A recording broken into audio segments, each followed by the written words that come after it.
दोस्तों नमस्कार। ज्ञान मार्शल माइंड में आपका बहुत बहुत स्वागत है। दोस्तों आप जानते हैं ये मनुष्य जीवन कितना महत्वपूर्ण है।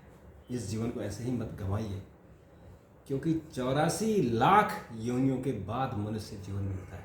कितना महत्वपूर्ण है, आज इस पर चर्चा करेंगे। लेकिन उससे पहले आपसे आग्रह है कि चैनल को सब्सक्राइब कर दीजिए, शेयर कीजिए, लाइक जरूर कीजिए। हम बात करेंगे हमारे विशेषज्ञ डॉक्टर प्रतीक मिश्र से। डॉक्टर साहब बहुत बहुत स्वागत है। डॉक्टर साहब ये जो 84 लाख योनियाँ हैं, बहुत लंबा कार्यकाल है ये 84 लाख। और इसमें जो हमें बताया गया है, सुना गया है, जो हमारे ग्रंथों में लिखा गया है कि हर एक योनि उसके कर्मों के हिसाब से होती है। हाँ। पर ये है क्या असल में 84 लाख असल में? क्योंकि लोग कहते हैं कि अगर आप कर्म करेंगे, तपस्या करेंगे, भगवान में मन लगाएंगे तो आपको पुनर्मनुष्य जीवन मिल सकता है। ये बात सच है?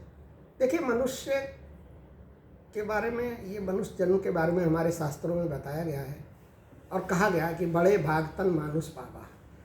बड़े भाग्यशाली वो लोग होते हैं जिनको मनुष्य की योनि मिलती है, और इसके लिए जन्म जन्मांतर के आपके पुण्य और आपके जो कर्म हैं वो जिम्मेदार होते हैं।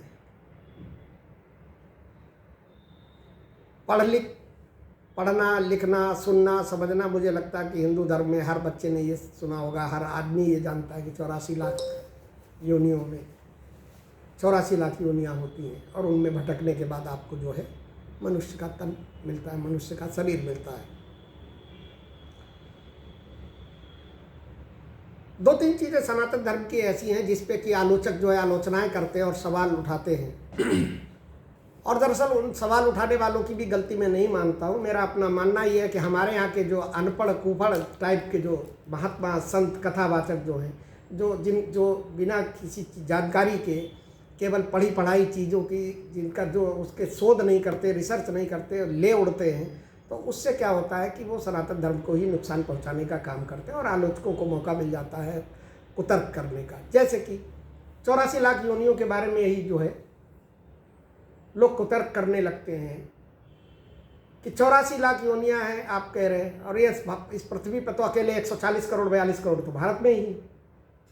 लेकिन समस्या क्या, ऐसे ही 33 कोटि देवताओं को लेकर होता है कि 33 करोड़ देवता हैं। हाँ, वो भी लोगों ने गलत ठीक है। भ्रांतियां तो वास्तविकता भ्रांतियां हैं, ये भ्रम है, इनसे लोगों को दूर रहना चाहिए और इसके बारे में जानना चाहिए। तो आज हम आपको ये बताएंगे कि हमारे यहाँ जो 84 लाख योनियां हैं, इनका रहस्य क्या है।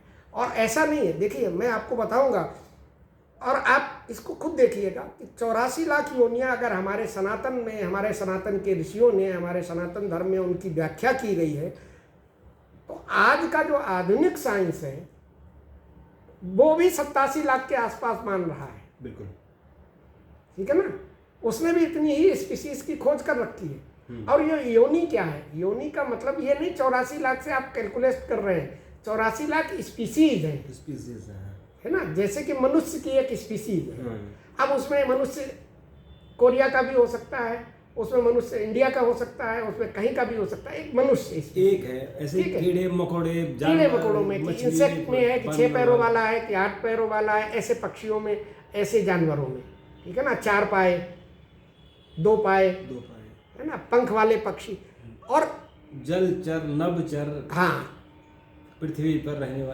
रहने वाले, आसमान में रहने वाले 87 लाखों का, हाँ, 84 लाख आइडेंटिफिकेशन 87 लाख साइंस ने किया है। और हमारे यहाँ ऋषियों में 84 लाख कब से कहते चले आ रहे, अनादिकाल से कहते चले आ रहे। तो आज इसको बताते हैं कि ये जो है, और ये देखिए, ये कोई कोरी कल्पनाएं नहीं है, लोक कथाएं नहीं है। हमारे यहाँ जो पुराण है ना, पद्म पुराण में इसके बारे में बहुत विस्तार से वर्णन किया गया है, गरुड़ पुराण में इसके बारे में बहुत विस्तार से वर्णन किया गया है, श्रीमद् भागवत महापुराण में भी इसके बारे में 84 लाख योनियों के बारे में बताया गया है, और विष्णु पुराण में भी इसके बारे में उल्लेख किया गया है। मतलब एक किसी ग्रंथ में नहीं है, कोई लोक कथा नहीं, कोई प्रचलित किंवदंती नहीं है। अब है क्या कि इन ग्रंथों में ये बताया गया है कि 84 लाख प्रकार के जीव के रूप हैं, जीवन का 84 लाख प्रकार का जीवन का रूप है, आप इसको ऐसे समझिए। ठीक है, उसमें फिर बाद में उसकी सब स्पीसीज और अलग अलग कैटेगरीज हुई, डिवीजन हुआ, वो अलग अलग चीज़ हो गई। और गरुड़ पुराण, बत पुराण और इन सारे पुराणों में ये बताया गया है कि इन 84 लाख प्रकार के इन जीव रूपों में ही आत्मा अपने कर्मों के अनुसार जन्म लेती है और इन्हीं में घूम फिर कर फिर जो है उसे मनुष्य योनि की प्राप्त होती है। जो हमारे यहाँ पद्म पुराण में एक बहुत प्रसिद्ध श्लोक है, जलजा नव लक्षाणी स्थावरः लक्ष्य विंशति कर्म्यो रुद्र संघ का पक्षिणानाम दशम लक्षणम त्रिशल्लक्षाणी पशवः चतुर्लक्षाणी मानवा। ठीक है, मतलब इस श्लोक का जो हिंदी अर्थ है और जो हमारे सनातन धर्म में बताया गया है उसके अनुसार सृष्टि में लगभग 9 लाख जलचर हैं, मतलब जो जल में निवास करने वाले प्राणी हैं।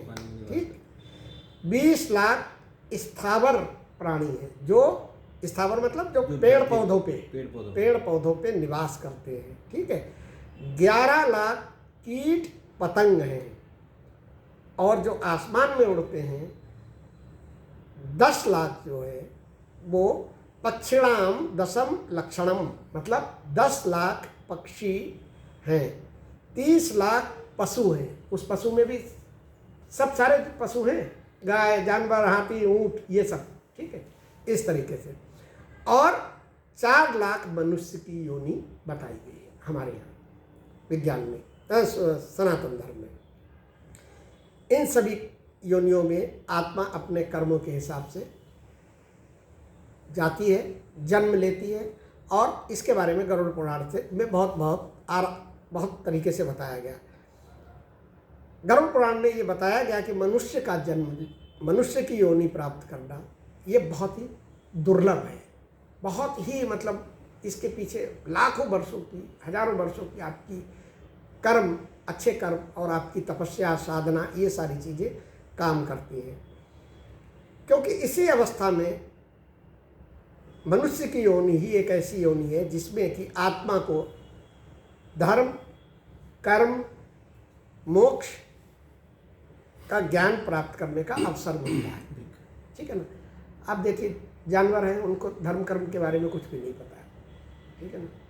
पशु पक्षी हैं, उनको धर्म कर्म के बारे में कुछ भी नहीं पता, वो मोक्ष के बारे में भी कुछ नहीं जानते। एक मनुष्य की योनि ऐसी है जिसमें जब आत्मा आती है तो उसे अपनी मुक्ति का मार्ग मिलता है। इसीलिए कहा जाता है कि मनुष्य योनि में अगर आप चाहें तो आप मोक्ष को प्राप्त कर सकते हैं। बाकी कोई भी जो स्पीसीज है, कोई भी योनि है, उसमें मोक्ष की गति नहीं है। और इसीलिए मनुष्य योनि में भेजा जाता है, वरना तो आत्माओं का अंबार लग जाएगा।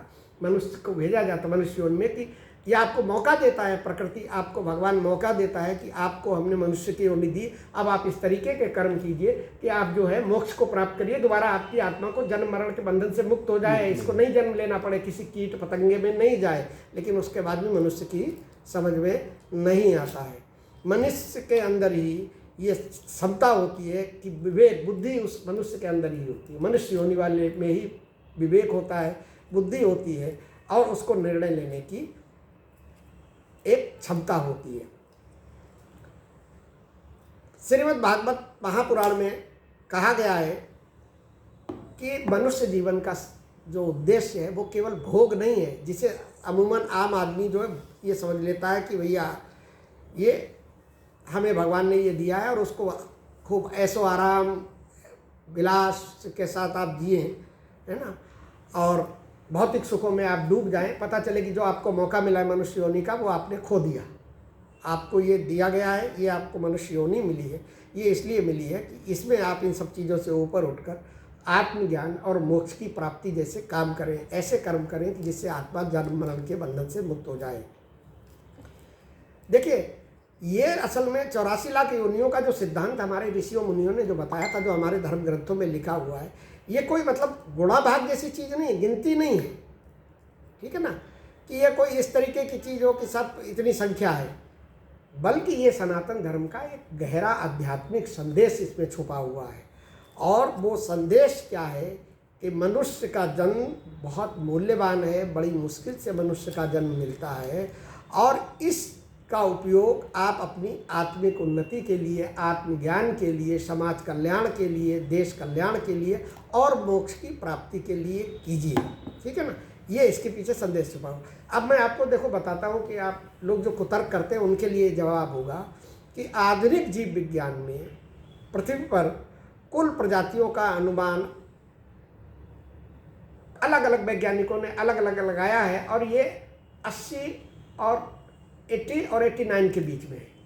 लेकिन जो प्रमाणित है वो ये माना जाता है कि वो 87 लाख 86 लाख के करीब योनियाँ हैं, क्योंकि विकास का क्रम चल रहा है। तो हमारे यहाँ 84 लाख पहले बहुत पूर्व में लिख दिया गया था, तो 1 लाख 2 लाख 3 लाख तो जो है वो बढ़ी जाएंगी। ऐसे कई साइंस के जर्नल्स हैं, ऐसी कई चीज़ें हैं जिनमें ये बताया गया है कि 87 लाख के आसपास जो है प्रजातियाँ स्पीसीज जो हैं इस भूमंडल में है, इस वातावरण में है, जो कि वायु में है, जो कि ज़मीन पर है, पृथ्वी पर है, और जो कि समुद्र के अंदर, समुद्र पृथ्वी से नीचे है। बायोडाइवर्सिटी एस्टिमेशन पर एक शोध हुआ था, बहुत बड़ा था, और ये शोध हुआ था 2011 में। अमेरिका के वैज्ञानिकों ने किया था, इसमें और कई देश के वैज्ञानिक भी थे, भारत के वैज्ञानिक भी थे। ये 2011 में हुआ था। इसमें इस बारे में बताया गया था कि 87 लाख प्रजातियां जो है वो उनका एक अनुमान लगाया गया। हालांकि अभी वो 87 लाख खोजी नहीं गई, आपको ये भी बता दें, एक एस्टिमेशन है, 87 लाख की खोज नहीं हुई। अभी करीब 25-30 लाख जो है स्पीसीज को खोजना बाकी है, जो कि अभी समुद्र के गहराइयों में छुपी हुई है। विज्ञान कोशिश कर रहा है, वहाँ जाने की कोशिश कर रहा है। अब तक जो है जो वैश्विक जो डाटाबेस बनाया गया इन स्पीसीज को लेके, जो international union for conservation of nature ने बनाया था, उसके अनुसार पृथ्वी पर लगभग जो पहचान की गई है वो 20 लाख केवल स्पीसीज की पहचान हुई है।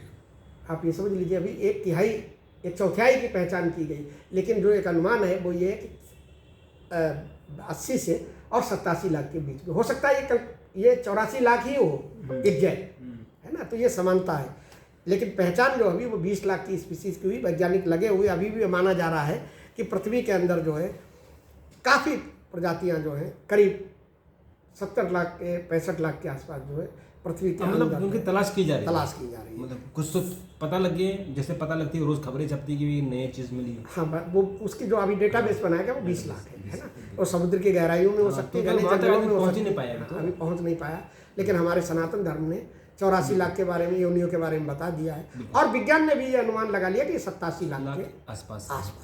तो बिल्कुल, तो इंसान है, चाहे जानवर है, चाहे पक्षी हो, चाहे वो जलचर हो, समुद्र के नीचे कोई रहता हो, तो ये सब प्राणी है। और उन प्राणियों के जीव है, और इन जीवों के बारे में हमारे धर्म में लिखा हुआ है कि कर्मों के आधार पर उनको ये योनि मिली है।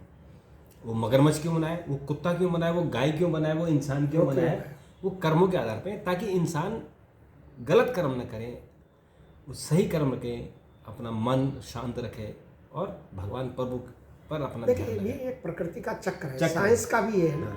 साइंस में एक फूड चेन है, बताई गई। तो अगर खाली मनुष्य ही इस पृथ्वी पर होते हैं तब तो फिर बड़ी दिक्कत हो जाती है। इसलिए वो चेन है, पूरी एक चेन नेचर ने पूरा सिस्टम, इको सिस्टम बना रखा है कि जानवर भी होंगे, इंसान भी होंगे, कीट पतंगे होंगे, वनस्पतियाँ होंगी, फल फ्रूट होंगे, अनाज होगा, तभी तो उस पूरा सर्किल बनेगा। तो जो अनाज है उसके अंदर भी तो प्राण है, जो वनस्पति है उसके अंदर भी प्राण है, वो भी जीव है। तो डॉक्टर साहब ने बहुत अच्छी कहानी सुनाई। और मित्रों, आप भी जरूर इस बारे में विचार कीजिएगा कि 84 लाख जो योनियाँ हैं, कब हमारे विज्ञान ने, हमारे जो वेदों ने इस पर इसका विवरण लिख दिया था, और आज हमारा साइंस 20 लाख तक ही पहुँच पाया है। अनुमान लगा रहा है 87 लाख का, पर सोचिए कि हमारा वेद कितना फॉरवर्ड था, कितना एडवांस था कि, और हमारा जो विज्ञान है, हमारे जो आयुर्वेद है, सभी उसको फॉलो कर रहे हैं। ज़रूर इसका अध्ययन कीजिए। डॉक्टर साहब ने बहुत महत्वपूर्ण जानकारी दी, आपका बहुत बहुत शुक्रिया। आपका भी बहुत बहुत शुक्रिया। और चैनल को सब्सक्राइब जरूर कीजिए, शेयर कीजिए, लाइक कीजिए। आपको ऐसी जानकारियाँ सिर्फ इसी चैनल पर मिलती है। आज के लिए इतना, कल फिर मुलाकात होगी। नमस्कार।